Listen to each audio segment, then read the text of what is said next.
তো এখানে আমার হচ্ছে ভাবি ভর্তি ছিল, তার আপনার 3:30টায় সিজার হওয়ার কথা। তো আমার শুধু যে ভাবি সেই না, এরকম অনেক পেশেন্ট আছে, সবাই হচ্ছে আপনার এই যে আমাদের একই রকম সমস্যার সাথে জড়িত। আর এখন আমি জানি না যে এই সাংবাদিক হোক বা পুলিশ কর্তৃপক্ষ হোক, এদের আসলে কি উদ্দেশ্য এই হাসপাতালটাকে ঘিরে। কারণ অ্যাক্সিডেন্ট তো বাংলার বুকে শুধু আদ্দিন হাসপাতালে হয়নি, আমাদের কুষ্টিয়ার গাড়ি যে আপনার নদীতে পড়ে গেছে। আচ্ছা, এখন আমাদের সমস্যা এই যে আমরা তো চাই আদ্দিন হাসপাতাল চালু থাক চিকিৎসা ব্যবস্থা।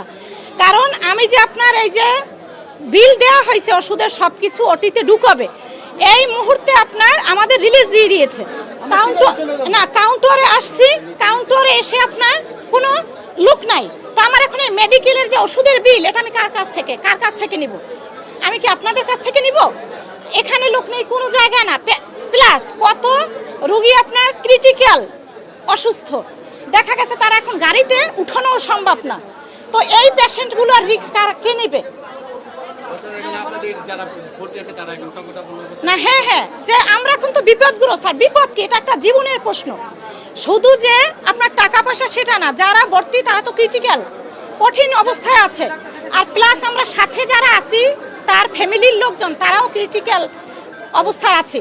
এখন আমরা একটা বাংলাদেশের ভিতরে এমন সুন্দর একটা পরিবেশ পেয়েছি, এখানে এসে গরিব ধনী সবাই আপনার অল্প খরচে আপনার ট্রিটমেন্ট চিকিৎসা পাচ্ছে। সকাল 8টা বাজে প্রশাসনের লোক আইছে, সাংবাদিকের লোক ক্যামেরা নিয়ে, আমরা এই আসন নামাজের পর কিভাবে জানতে পারতাছি এই ঘটনাটা?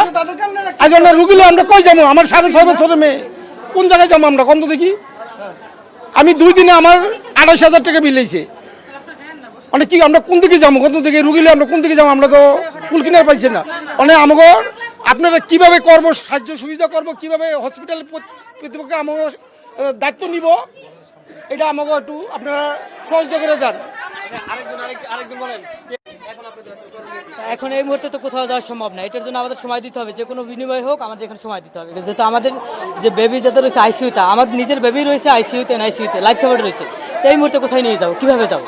এটার জন্য তো আমাদের সময় দিতেই হবে, 5 দিন 7 দিন 10 দিন যে কদিন লাগে। এই সময়টার জন্য বিশেষভাবে অনুরোধ করছেন। সিজার হয়েছে, কিছু বুঝছেন না। আমার ছেলে হয়েছে আইসিইউতে এখন বর্তমানে, আমার ওয়াইফ আছে অবজারভেশনে। এখন আমি এই দুটোটা মানুষের নিয়ে আমি কই যাবো? এরা বলতেছে যে রুগী ভালো করার জন্য এরা এটা বদ্ধ করে, কিন্তু আমার রুগী এখন আমি কই যাবো? যারা মরে গেছে তারা তো গেছে, এখন যারা স্টিল ইনসেড আছে তারা মরে গেলে তারা কই যাবো? তো আপনারা তো এগুলো একটা সিস্টেম করে দিবেন আমাদেরকে, না যারা আছে এদেরকে আমরা অ্যাকসেপ্ট করবো।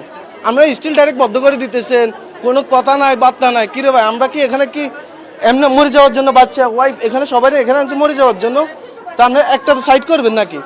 তো এখন বাকিটা আপনাদের উপরে নির্ভর করে বলতেছি ভাই, আপনারা মিডিয়া কর্মী এখানে আসেন, যেটা ভালো হয়, যেটা যেভাবে যেখানে যে পৌঁছায় আপনারা এই জিনিসটা করবেন।